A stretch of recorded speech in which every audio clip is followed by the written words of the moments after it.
À primeira vista, as unidades do Sesc São Paulo parecem reunir ambientes com finalidades muito diferentes no mesmo lugar. Piscinas, ginásios, clínicas odontológicas, teatros, espaços expositivos. A programação também passeia por áreas bastante diversas: artes, esportes, saúde, lazer, alimentação, cidadania, turismo social, sustentabilidade.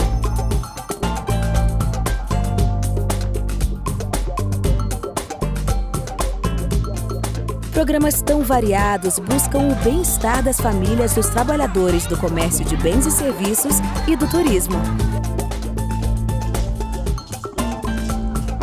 Com mais de 7 décadas de existência, o Sesc São Paulo trabalha os conceitos de cultura e educação de forma ampla, criando programas originais e inovadores. Os espaços físicos e virtuais estão em constante expansão. E o atendimento se abre para toda a sociedade, transformando as unidades em espaços livres, democráticos e inclusivos.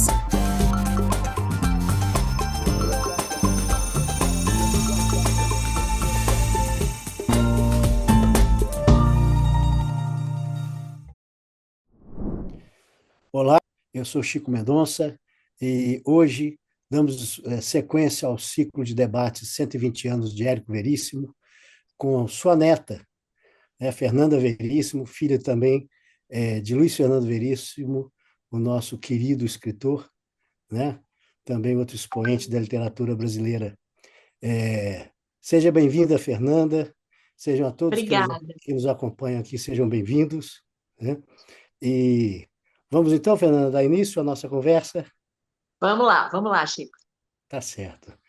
Fernanda, o que eu pensei para a gente começar com lembranças da sua infância, porque você chegou a conviver 10 anos com seu avô Érico Veríssimo. Eu queria que você nos contasse um pouco da figura dele, Pelo que eu li, era um homem muito carinhoso e que gostava muito da convivência com crianças, principalmente com seus netos, E fazia alguns teatrinhos, alguma coisa. Conta pra gente como era. Olha, Chico, eu tive esse privilégio, na verdade, porque eu nasci no Rio, mas com 1 ano e meio, meus pais vieram para Porto Alegre.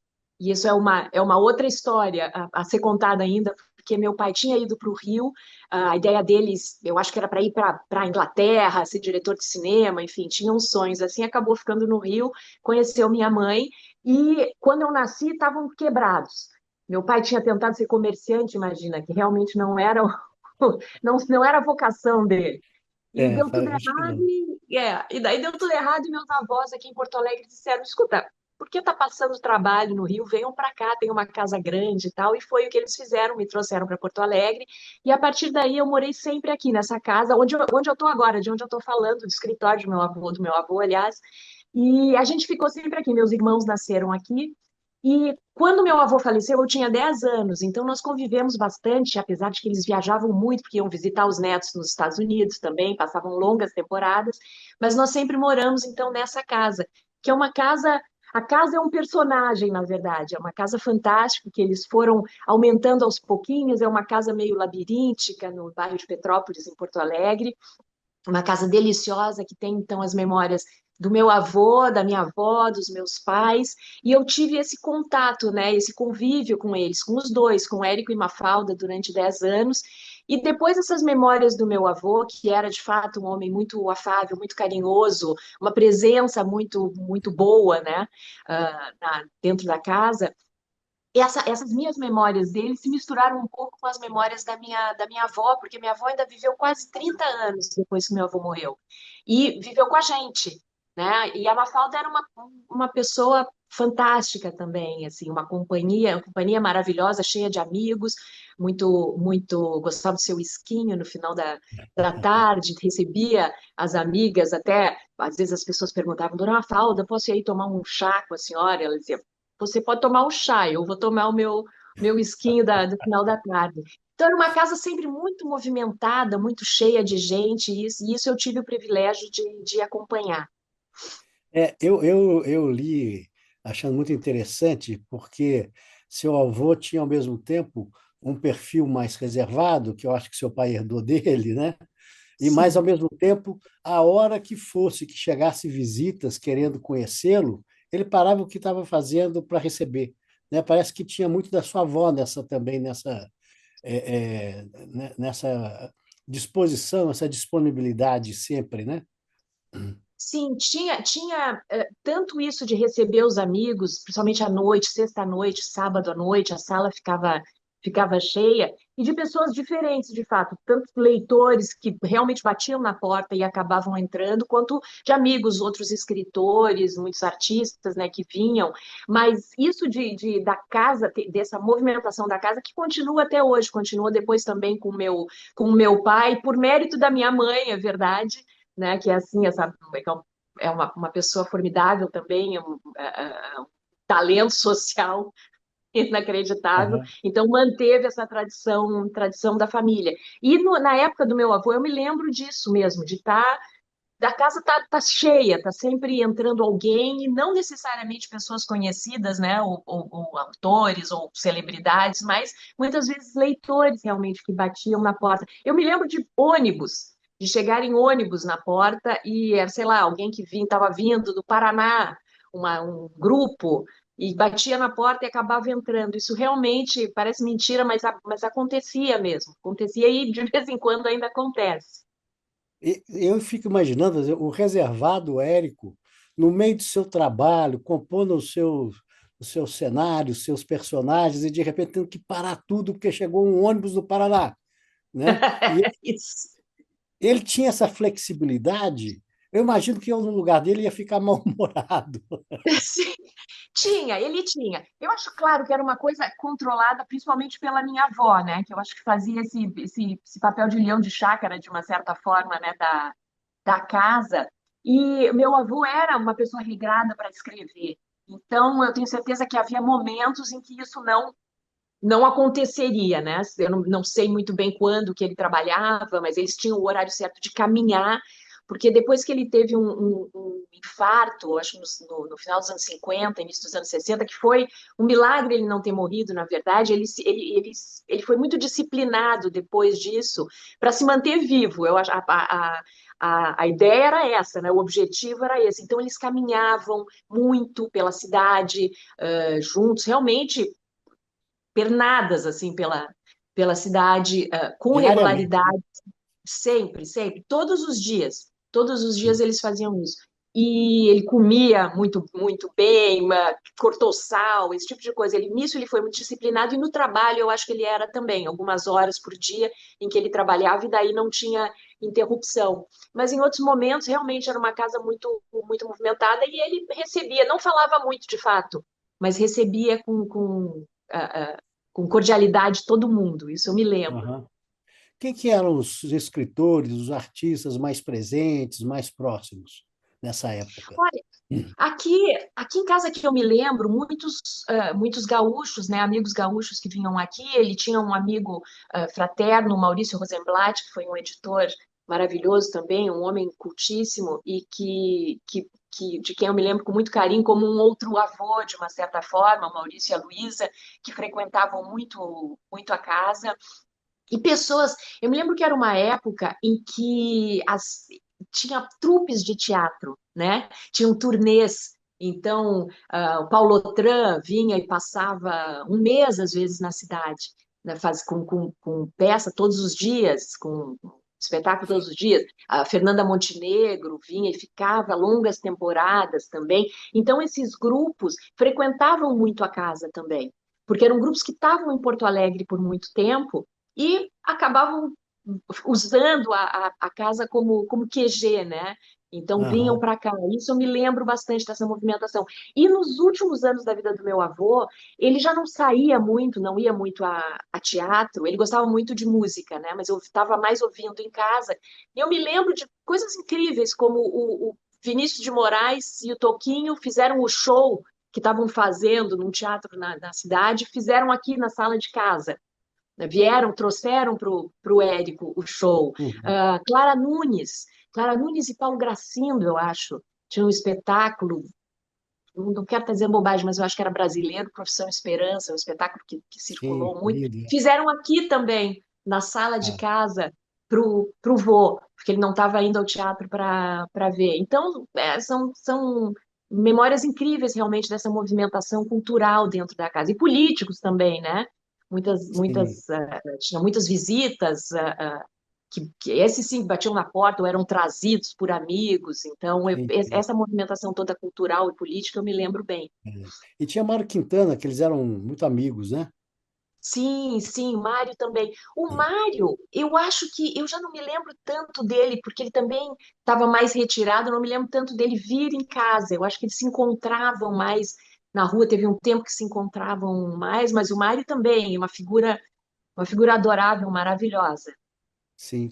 E essa relação de criança, né? Eu li que ele fazia algumas encenações, né, para os netos, né? Tinha um programa para criança na rádio, uma emissora aí de Porto Alegre.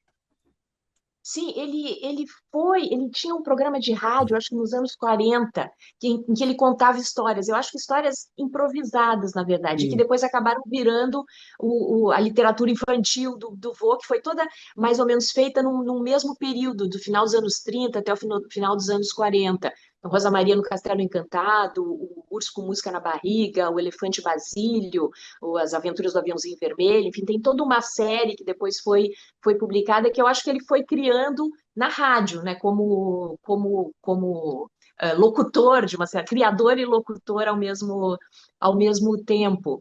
E sim, ele tinha um grande carinho por crianças, especialmente pelos netos, Aham. e tinha coisas que eu não saberia te explicar por quê. Eu me lembro que ele gostava de contar histórias, de fazer truques e mágicas com sotaque castelhano, não sei por quê. Não saberia te dizer por quê, mas era uma preferência. Então, tinha brincadeiras que se repetiam, que a gente já esperava. Era realmente uma presença muito, muito afetuosa. Sim, aham. É. E eu vi também, acho que seu pai gostava de contar muito essa história da relação dos dois, né? Que eles pegaram um trem para É, Cruz Alta, né? isso. E, e o o Luiz Fernando, né? Sim, Contava, nossa, tá um dia bonito hoje, né? Não tem essa história? Aí tem, quando tem. O pai dizia que eu acho que era o vô que contava essa história, que entraram no trem e um disse que dia bonito, e quando chegaram 4 horas depois em Cruz Alta, outro disse realmente, está bonito. Para mostrar que os dois eram lacônicos, né? Não Aham. eram de muita conversa, mas é uma relação muito, muito afetuosa, de muito carinho, muito respeito, mas assim, né? De poucas palavras. Eu não sei se a história, o pai mesmo dizia que a história provavelmente não era bem assim, mas que servia como um Era exemplo do tipo, ilustrativa, né? isso, ilustrava a relação deles. Sim, sim. Eu imagino assim a riqueza que era, né, essa convivência familiar, né, e com todas essas pessoas que frequentavam a casa de vocês, né? E é interessante porque todos nós temos uma memória familiar, né? Memórias familiares, né? No seu caso, você tem, além dessas memórias familiares ou incrustada nelas, a memória literária, né? Porque foi vamos dizer assim, um veio que conduziu a sua vida profissional também, né? Como é que é isso? Essas memórias aí estão fundidas, elas criaram assim um legado que, vamos dizer assim, que inspirou as suas escolhas? Como é que é isso? Como é que é isso na sua formação? Eu acho que mais do que memórias literárias, o que essa convivência deu é primeiro, essa consciência de que é possível viver de escrever, né? Qualquer maneira de escrita, né? No meu caso, eu faço mais tradução e os livros que eu publiquei são livros acadêmicos, mas enfim, escrita, né? Um tipo de escrita. Não, tanto para mim quanto para os meus irmãos. Meu irmão é compositor, minha irmã é roteirista, então todo mundo ficou mais ou menos nesse mundo, né, Sim, das aham, letras de maneiras diferentes. Então eu acho que essa consciência, essa certeza de que é possível fazer uma carreira ou viver disso, viver da escrita, viver das letras, foi importante. Mais importante do que isso também, eu acho, em relação à carreira, tanto do meu avô quanto do meu pai, eu acho que foi uma certa um realismo, assim, uma ideia do que é da literatura como profissão, como artesanato, sabe? Não é uma coisa assim fora da realidade, e é um trabalho, né? É um trabalho, e no caso dos dois, eu acho que muito sem se dar grandes ares.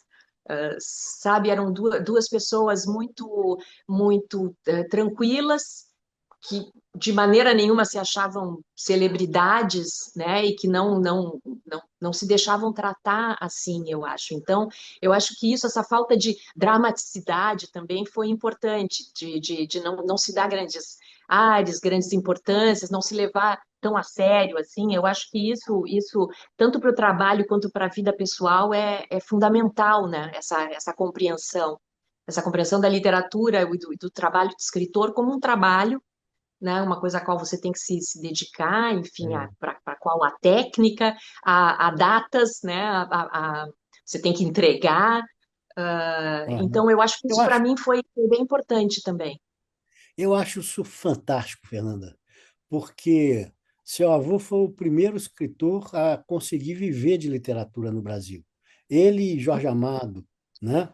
É, e isso, por tudo que li dele também, dentro de um perfil extremamente discreto, como você está dizendo, né? Sem se considerar uma celebridade, né? É realmente fantástico isso, porque é muito comum que o ego nos Sim, guie, né? E ele sim. conseguiu isso de uma forma tão sábia e parecia que estava tão dentro dele, isso já absorvido, que passou para o filho e que passou para a família, né? Virou um É. comportamento familiar, né? Isso é realmente, eu acho extraordinário. Eu acho que muitas vezes o que se esquece em relação ao vô, ao Érico, é que é essa carreira, essa longa carreira, não só de escritor, mas como editor também, né? Ele teve uma carreira de editor importantíssima na Livraria do Sim, Globo, a editora Globo, né? Criou ali foi um fenômeno, na verdade, principalmente considerando que era fora do eixo Rio-São Paulo, lançando escritores, a literatura anglo-saxã no Brasil, né? Foi pelas mãos deles ali. Então, essa coisa do trabalho diário também pela literatura, não só dele, né? Essa labuta mesmo nesse métier, né, da literatura, essa carreira longa de editor e de autor, e um autor que, a partir do Olhar e os Lírios do Campo, que foi quando ele conseguiu, daí, a partir dali, viver de escritor, essa carreira que sobre a qual ele mesmo refletia mais tarde, né? Ele fala do Olhar e os Lírios do Campo, sim. uh, Muito como um criticamente, né? crítico, Você né? foi muito. Criticamente, Aham, né? Ele fala, eu acho que também ele não só critica, mas acha os momentos em que ele diz, não, isso já era bom. Isso aqui, essa parte, essa primeira parte do livro, mas daí critica, acha um pouco talvez ingênuo a segunda parte, e assim em diante. Ele foi também um crítico da própria obra, e é uma carreira que ambiciosa, na verdade, né? Apesar dele não ter não se dá esses ares, ele tinha essa ambição, ele buscava temas diferentes, né? Ele se propunha desafios importantes, né? Isso. Bem ou mal sucedidos, né? Que ele mesmo se criticava, mas enfim, são livros que se passam em outros lugares, né? E tentam outras realidades e outros pontos É, de vista também. Eu acho que é uma carreira muito interessante, uma é. carreira muito urbana também, apesar de hoje em dia o Tempo e o Vento ser o livro Sim, sim, mais conhecido, com razão, né? Porque é um livro fundamental, é. mas ele tem esse lado B que é muito interessante também. Sim, sem dúvida. Eu acho até que ele é digamos, um pouco severo demais com as críticas que ele fazia ao olhar os livros do campo, porque foi o primeiro livro dele que estourou em termos de venda, né? Que o tornou nacionalmente conhecido, e é um livro com uma abordagem que no fundo, é levar uma vida com propósito, né? Uma vida com Sim, significado, com sentido, e que é atual até hoje, é o que nós todos buscamos, né? Até é. hoje e até o E, final dos tempos, né? é. E é tão atual que ainda é um livro que ainda vende muito, ele está sempre em catálogo, ele é o preferido de muita gente, né? Sim, Então, sim. realmente, ele reflete ainda, eu acho, essa busca que você fala que é universal, né? É. E, e vou dizer, aí a influência da literatura do teu avô e também do teu pai, né, na sua trajetória, né? Quer dizer, você é hoje uma roteirista, né? Você é uma pesquisadora, me parece que o seu doutorado também na história do livro, né?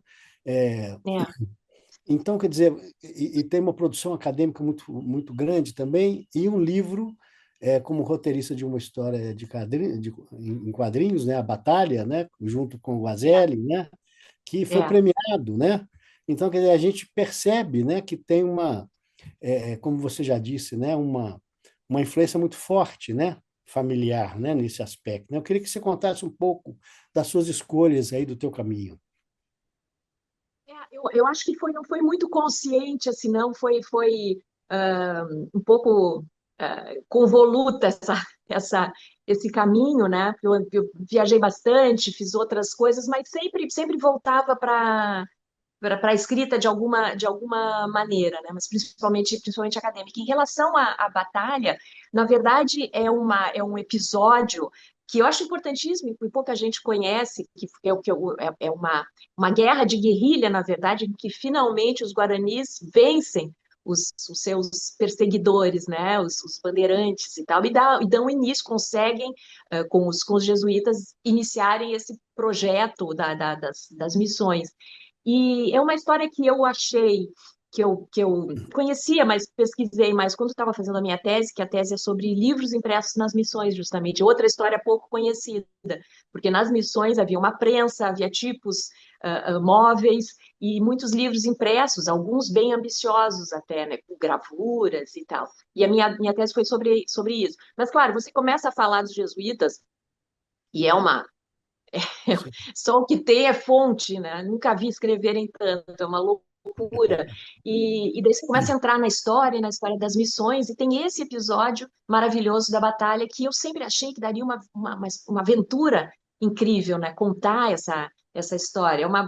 Eu dizia para o Eloy Guazelli, que é um ilustrador maravilhoso, um amigo querido também, e eu dizia, Guazelli, é uma história de guri, né? Uma história de flecha, de aventura, incrível, e com um final feliz, né? Um final grandioso. Eles ganharam, né? Eles Aham, venceram os aham. seus algozes. O que que tem? Ainda tem nada de melhor do que isso, né? É. E o Guazelli topou e fez ilustrações maravilhosas para o livro, e a gente lançou então a batalha. Mas não, nada disso, eu acho, nada dos livros acadêmicos ou mesmo a batalha foi conscientemente pensando na obra do meu avô, né? Sim. E Só depois, na verdade, eu me dei conta que sim, de uma certa forma, assim, o Tempo e Vento começa com o Pedro Missioneiro, né? Isso, O Guarani fugindo das missões. Então, na verdade, eu peguei aquele gancho ali do Pedro, eu acho, para contar essa história incrível. é, porque coincide, né? Porque no Tempo e o Vento, o continente, a história começa no século XVII, né? Quando as missões É, ainda pertenciam ali àquela região à Espanha, né? É, isso, e antes do acordo com os portugueses, né? E aí sim que quando o Pedro Missioneiro vive é na época em que há o enfrentamento dos guaranis com as tropas ibéricas, né? Espanholas e portuguesas. isso, Aham, isso. É isso, aham. e a batalha, a história da batalha começa antes, na verdade. Na verdade, a história em quadrinhos tem dois momentos. É esse momento anterior, quando as missões estão se estabelecendo, conseguem, a partir dessa vitória, se estabelecer, e 100 anos depois, quando elas estão sendo destruídas, né? Ou Aham. quando eles estão tendo que abandonar as missões. Então, sim, na verdade, eu fui lá e peguei o gancho do vô para começar essa história. É isso. E tem outros roteiros, outras histórias em quadrinho, outros projetos, talvez até Tenho, literários. Como é que tá a tua vida? tenho projetos de quadrinhos, eu tenho, que eu gostei muito de fazer, achei uma delícia fazer roteiro de quadrinhos. Projetos literários, na verdade, não. Alguns acadêmicos, talvez, mas tudo meio. Na verdade, o meu e o nosso, de mim, meu e de meus irmãos, Pedro e a Mariana, agora está sendo reanimar a Leve, que é uma associação, um acervo literário Érico Veríssimo, que estava um pouco adormecida. Ela foi feita lá nos anos 90 por um pessoal da universidade aqui, maravilhosos, que catalogaram todo o acervo do vô, que acabou indo em grande parte para o Instituto Moreira Salles, né? Tem outra parte que está aqui no Memorial Érico Veríssimo também, e que é um acervo enorme de cartas, manuscritos, ilustrações, né? Porque ele era um grande ilustrador também, gostava muito de desenhar, meu avô. E a associação foi criada naquela época para catalogar isso tudo e depois ficou meio adormecida. E agora, com a boa recepção que a gente teve com os eventos dos 120 anos, tudo, a gente resolveu dar uma reanimada na associação, do acervo Érico Sim, Veríssimo. E do meu sim. pai também. Tá. Eu queria que você contasse para a gente um pouco desse acervo. A gente sabe que ele tem, evidentemente, os originais e tudo mais, tem a questão dos desenhos, as tábuas, né? Onde ele Isso. gostava também de desenhar, né? Fala um pouco para a gente desse acervo, né? Dessa. O acervo realmente ele está bem espalhado, porque tem a casa aqui onde eu tô faz parte do acervo, né? Parte da biblioteca dele, essa aqui que tá Hum, atrás, ainda está aqui, está sendo recatalogada. Nossa ideia agora é que seja recatalogada, porque a casa foi agregando coisas também, né? O acervo do meu pai também está aqui em parte na casa. E os manuscritos, quase todos os manuscritos estão entre o Instituto Moreira Salles no Rio e o Memorial aqui em Porto Alegre. É um acervo com muitas fotos, acervo muito rico também, diz fotos, slides também. Por exemplo, o livro México, que é um livro de viagens, né, do Érico sobre o México, ele tem uma caixa de slides aqui que meio que acompanham o livro. Por exemplo, ele fala no livro de um acidente de trem. Ele conta um acidente de trem que ele testemunhou, e a gente achou nos slides as fotos do acidente. Então, realmente é um acervo super rico, ainda com muita coisa para ser estudada, além dos manuscritos, né, que seria o mais óbvio, que são manuscritos, aliás, interessantíssimos, porque ele rasgurava muito, ele trabalhava muito em cima dos manuscritos. Tem muita ilustração, às vezes ele fazia capas para os manuscritos ele mesmo, e essas tábuas que você falou, que são tábuas que ele sentava aqui no escritório para depois mexer nos manuscritos, e Essa botava os poltrona aí? manuscritos em cima. Oi? Nessa poltrona aí A que ele poltrona, sentava? isso, essa aqui, ó, a vermelha. A vermelha, Aham. nessa poltrona, botava a tábua em cima, ficava mexendo revisando os manuscritos e desenhando na tábua também. Só que o meu avô, ele distribuía, ele era ele não dava muita importância. Então, um dos nossos trabalhos também é achar esse material, porque ele dava para os amigos. Então, a pessoa vinha visitar e saía, às vezes, com o manuscrito, saía com a tábua, saía com papéis desenhados, e a gente está tendo esse trabalho também de tentar recuperar, né, Uhum. por onde anda esse material todo que ele foi dando, né, É. que é muito, muito interessante. Fernanda, eu não sei se você tem memória disso, afinal, na época você era ainda uma criança, mas certamente tem muitas histórias que foram contadas, né? Desse período difícil que teu avô principalmente viveu na época da ditadura, em que ele foi de uma valentia, de uma ousadia muito grande, porque no auge, né, da repressão política, ali no início dos anos 70, ele publicou Incidente Antares, né, que é uma alegoria, né, vamos dizer, com uma crítica muito evidente, né, do arbítrio, né, e com um final ali que vamos dizer, que é um enfrentamento quase de peito aberto, né? É, é. Que memórias você tem disso? Que histórias você ouviu dessa época?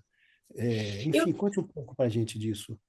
as memórias que eu tenho da época, as mais vivas, na verdade, são mais relacionadas ao meu pai, porque na época, meu avô já tinha morrido, na verdade, o pai escrevia para o jornal, e eu me lembro muito enfim, dele chegar na mesa e dizer, bom, vou ter que escrever de novo porque foi censurado o que tinha escrito e tal. Então, essas memórias e amigos, enfim, onde estão, essas coisas eu me lembro, um pouquinho mais velha já, né? Mas do meu avô, bem especificamente sobre essa época que eu me lembro, eu tenho uma memória fotográfica disso, na verdade, era quando ele mandou uma carta de apoio ou abrindo voto ao MDB, no caso, ele escreveu ao Paulo Paulo Brossard, que até Brossard. leu essa. É. Isso, né? Que daí leu a carta, acho que na televisão, não me lembro muito. Mas eu me lembro muito bem de estar, porque o meu quarto era no corredor, onde tinha um telefone fixo, claro, na parede, né?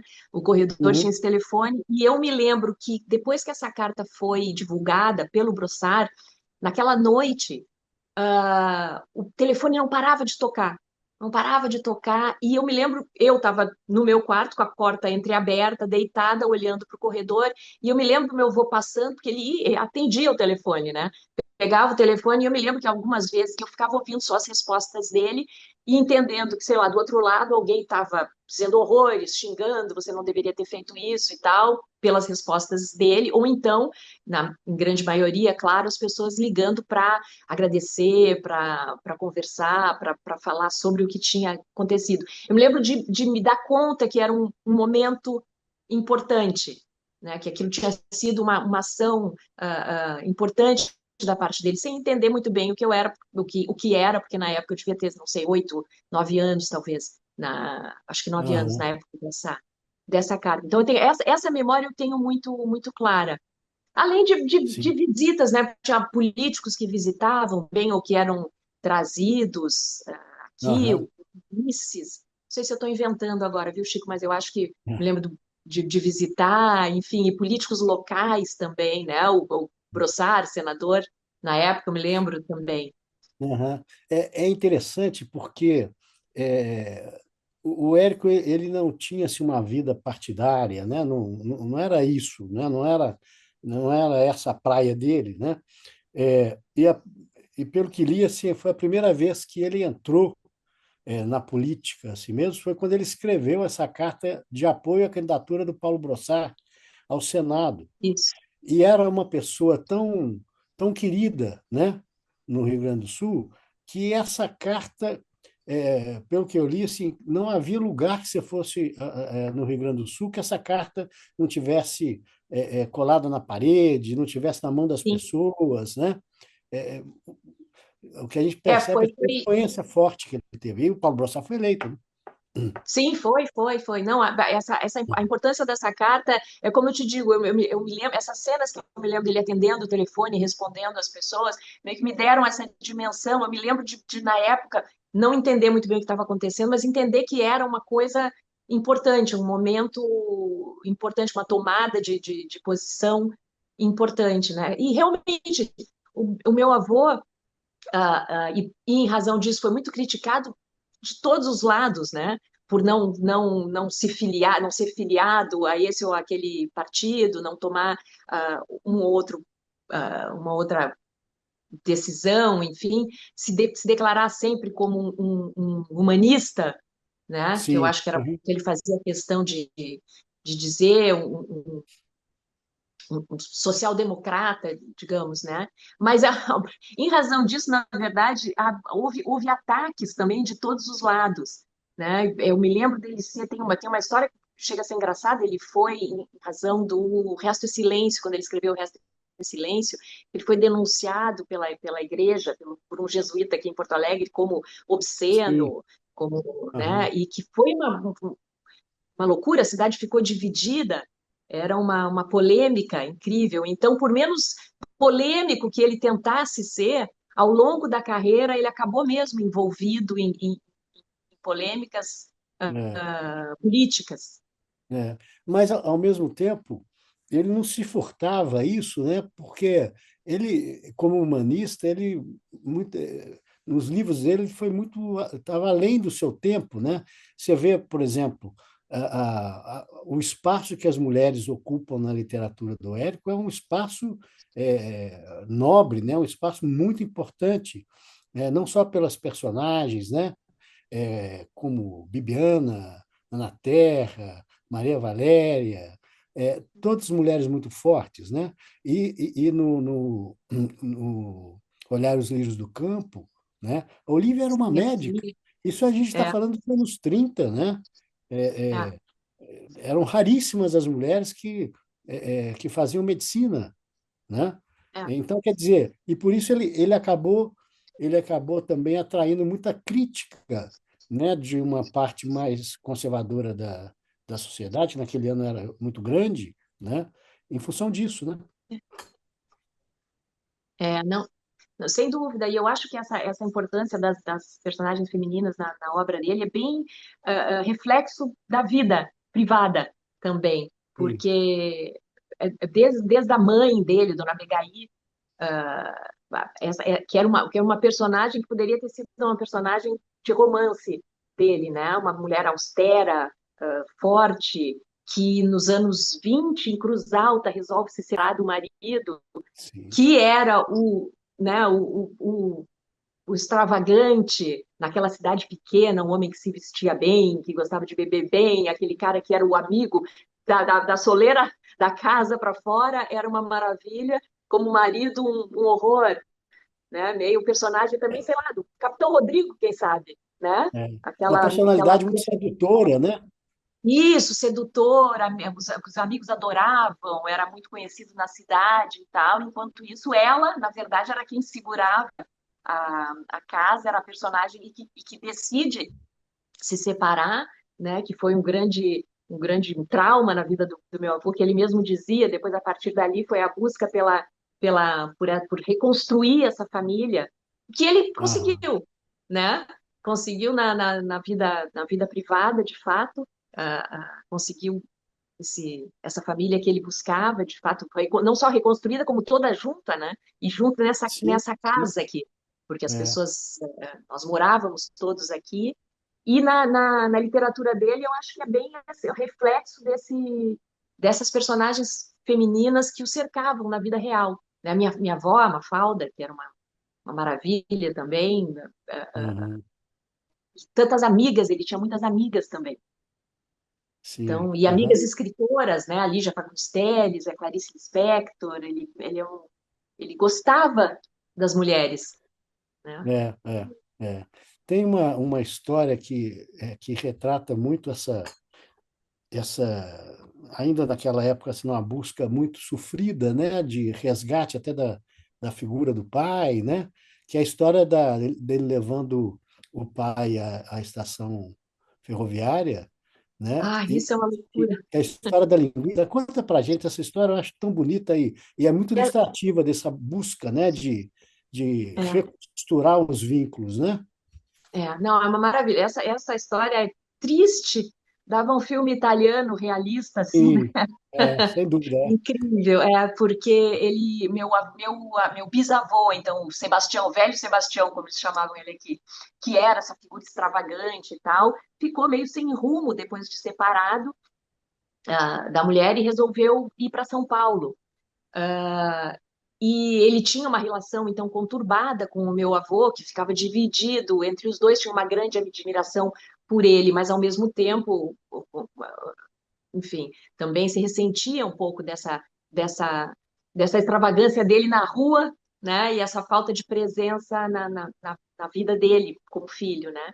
E o pai, então, resolve ir embora, e essa cena se passa na estação ferroviária de Cruz Alta, em que o Érico acompanha o pai para pegar o trem, e no momento que eles vão se despedir, o velho Sebastião se dá conta que tinha esquecido o sanduíche, uma salsicha que tinha feito para a viagem, porque ele já estava sem dinheiro nenhum, completamente quebrado, e aquilo seria a comida dele para toda a viagem, né, até São Paulo. E se dá conta que deixou a comida na mesa de casa, da cozinha de casa, e meu avô então diz: Eu vou buscar. Mas tinha minutos para conseguir pegar e voltar para o trem para entregar ao pai. Então ele corre daí da corrida toda até chegar em casa, acha o sanduíche, a salsicha em cima da mesa, correndo de volta para a estação do trem, ainda consegue entregar, mas é o trem já saindo, ah, né? E é a última ah, vez que ele vê o pai. É a última vez, nunca mais ele fica sabendo um tempo depois, anos depois que ele tinha falecido. Eu acho que ele ainda tentou achar onde ele estava, nunca conseguiu. e, E a última vez que ah, ele vê o pai é essa corrida para entregar a salsicha na porta do trem ou na janela do trem, e ele vai embora. O velho Sebastião vai embora. é, é uma história bem triste, né? É, Mas que é. certamente vamos dizer, inspirando e motivando toda essa dedicação que ele tinha com a família, com os netos, né? E deixou esse legado, como você diz, né? A família, a gente que, vamos dizer, eu que não conheço pessoalmente vocês, não conheci nenhum, nem seu pai, nem ele, a gente percebe isso, né? Que ficou um legado, né? Um legado que é muito visível, né? Sim, sim, não, sem dúvida. É um legado, assim, mais importante para mim, esse legado pessoal, na verdade, né? Essas figuras, tanto meu avô quanto minha avó, essas figuras afetuosas, sabe? Muito, muito presentes, mesmo quando estavam ausentes, porque eles passavam muito tempo fora também. Eles iam visitar minha tia nos Estados Unidos, né? Que criou a família lá, tem 3 netos lá também. E eles passavam, às vezes, um ano. Ele trabalhou muito também nos Estados Unidos, passavam fora, mas é meio que a casa mantinha esse Sim, sim. espírito Aham, familiar, assim, né? Isso realmente, a casa, repito, a casa é um personagem, a casa aham, é membro da aham. família também. Sim. E você mesmo passou um tempo morando nos Estados Unidos nessa época, né? Com seu pai. Sim, meus pais, eles fizeram uma coisa maravilhosa, na verdade. Como o pai podia trabalhar em qualquer lugar, ainda no tempo do fax, né? Mesmo que fosse fax ou malote, mandar por malote as matérias e os artigos, nós fizemos algumas temporadas fora do Brasil. Então, em 1980, a gente morou em Nova York, por 7 meses. Foi um ano conturbado lá também, foi a morte do John Lennon, nunca me esqueço, Sim. a Aham, eleição do Reagan. E depois, em 86, nós fomos para Roma, e em 90 para Paris. Moramos um ano em Paris também. Então, aham. meus pais sempre gostaram muito de viajar e fizeram essa gentileza de nos levar juntos, né? Maravilhosa, Então, né? sempre foi Sem uma dúvida. experiência É. maravilhosa. Mesmo que se perdesse escola e tudo, eles tinham razão, não, não, né? É. Valia, valia. Ô, Fernanda, e é tão interessante esse legado, né, que ele deixa nessa questão da formação e estruturação da família. Me corrija se eu estiver errado, mas me parece que uma demonstração disso é o teu pai, né? Porque para qualquer mortal seria muito difícil ser escritor tendo a sombra do pai, né, tão portentosa, né?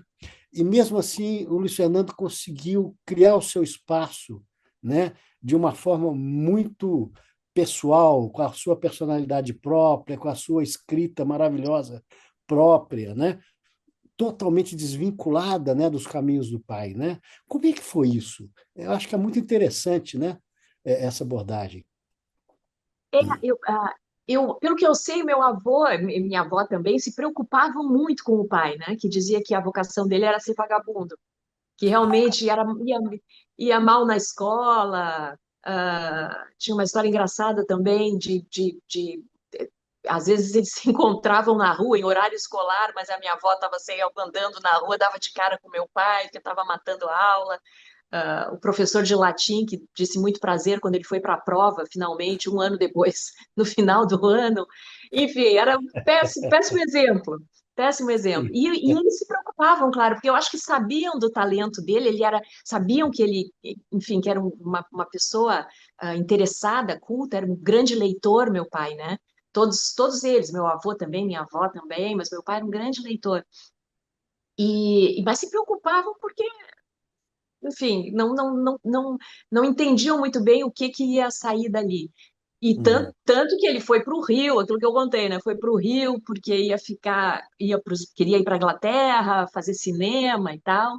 Ele até mesmo dizia que certamente se tivesse ido hoje em dia teria sido o maior lavador de pratos de Londres, porque eu não achava que teria dado certo a carreira de cineasta.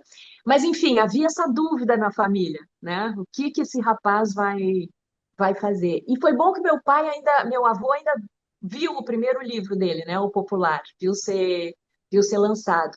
Porque quando eles voltaram para Porto Alegre do Rio, eu acho que um amigo da família, não sei se talvez meu avô e minha avó tenham pedido, né, olha, consegue um lugarzinho para ele aí no jornal, ele faz qualquer coisa, revisão. E de fato, acho que foi como copydesk para Zero Hora, pelo que ele começou a trabalhar. Até outra história, diz que no dia seguinte que ele tinha começado a trabalhar, no dia seguinte a Zero Hora saiu com uma manchete com um erro ortográfico horroroso, e a família não se convencia que não era ele, culpa dele. Então, realmente, assim, não se sabia muito bem o que seria, né, do Luiz Fernando. Mais uma vez no jornal, ele começou a criar, a abrir seu espaço, na verdade, né? Até horóscopo ele fez, né, Chico? Escreveu. É, Hoje em dia seria processado, certamente, por isso. é. E Aham. escrevia o Programinha, que era uma coluna de restaurantes e de onde ir em Porto Alegre, na qual, inclusive, ele inventava restaurantes, lugares, né? Então, acho que ele foi criando esse lugar aí Aham. e, e, e depois mudou de jornal, enfim, começou a escrever para jornais Rio e São Paulo também, enfim. Mas o meu Aham. avô ainda acho que respirou aliviado. Sim, sem dúvida. E é É, interessante, né? Porque é uma pessoa com um perfil tão reservado como ele era, né? Ele é, tinha uma veia para o humor que era maravilhosa, né? é. O que aparentemente parece uma contradição, mas não é, né? Não, não é, mas é muito engraçado também como as pessoas sempre tinham essa expectativa de que ele deveria ser muito engraçado em casa, né? Aham. Dizer assim, deve ser maravilhoso, ele deve contar piada. Não, nada disso, imagina, um homem muito, muito afetuoso também, assim como o meu avô, né? Aham. Uma presença muito, muito amável, muito carinhosa, muito generosa, meu pai. Não Sim. só com a gente, mas com os amigos também, mas assim em casa também, né? Mas não precisava falar para demonstrar o que ele queria, que tinha um enorme orgulho de nós, que nos seguia, enfim, né? Sabia o que a gente estava fazendo, não precisava falar, mas realmente assim não era para grandes grandes bate-papos, não. É, Nem a gente esperava isso dele. é. Ô, Fernanda, a gente já está caminhando aí para o nosso final de conversa, infelizmente, mas eu queria abordar com você uma coisa que eu acho muito oportuna e interessante, é que na nossa cultura, na nossa velha civilização, normalmente nas famílias de classe média, daí para cima, é comum, né, quando os filhos vão escolher suas profissões, os pais dizer, não, meu filho, isso não vai ser músico, você não vai conseguir viver disso, ou vai ser escritor, de jeito nenhum. Tem que ser uma profissão que te dê uma sobrevivência, né? É, e os Veríssimo nos conta essa história, né? Que é, como você dizia lá no início, que é possível sim, né? Viver da arte, né? Viver da literatura. Realmente é um caminho é, mais difícil, mais possível, né? E que tem a ver também com essa questão da vida com propósito, que está lá no Olhar os Lírios do Campo, né? É, eu queria, assim, talvez aí como fechamento, né? Um comentário seu sobre isso. Chico, é isso. Para nós, eu acho que essa falta de grandiosidade, não se considerar como, ou não considerar a literatura, ou uma carreira na literatura como uma coisa fora do normal, mas ao contrário, como uma coisa possível, normal, artesanal, né? Um trabalho, considerar saber que isso é uma possibilidade de trabalho foi muito importante, né? Apesar, e de se viver bem. Meu avô não tinha grandes luxos, na verdade, ao morrer, só tinha essa casa, né? Onde a gente ainda mora, né? Mas foi uma bela vida, né? Vivida pela literatura, e isso, como você falou, com um propósito, né? É o que ele sempre quis, que ele conseguiu fazer, conseguiu manter a criar essa família que ele buscava, né? Com a, com a literatura, com o interesse pela literatura também, pelos outros autores, porque eu acho que isso é super importante, não é um autor do seu próprio umbigo, né? Uhum. Que eu acho que algumas vezes que acontece muito, né? Ao contrário, era um autor voltado para o mundo, que queria contar o mundo também, né? Queria entender, e eu acho que isso ele fez.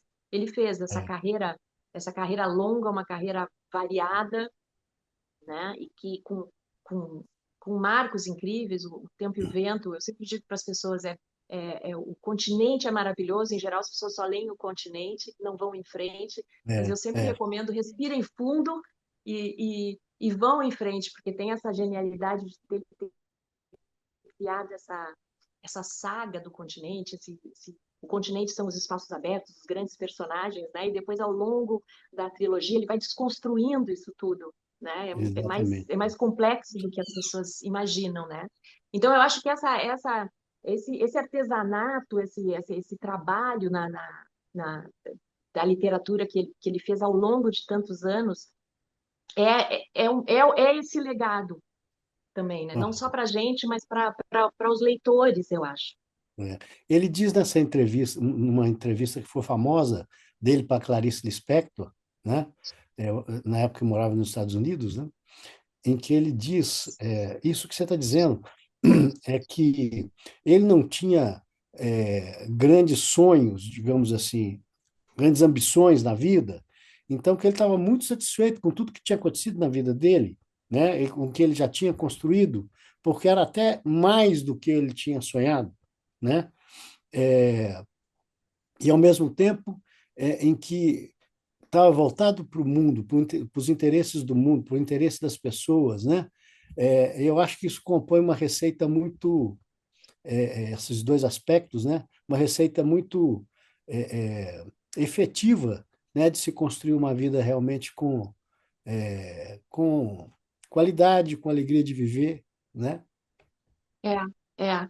E eu acho que muitas vezes, tanto na- pessoalmente quanto no trabalho, especialmente na literatura, a vaidade embaça as coisas, né? Eu acho que não É. te essa coisa de não escrever só para si, só sobre, né? Sobre você mesmo é fundamental. É simples, simplista até, mas eu acho que Uhum. é fundamental.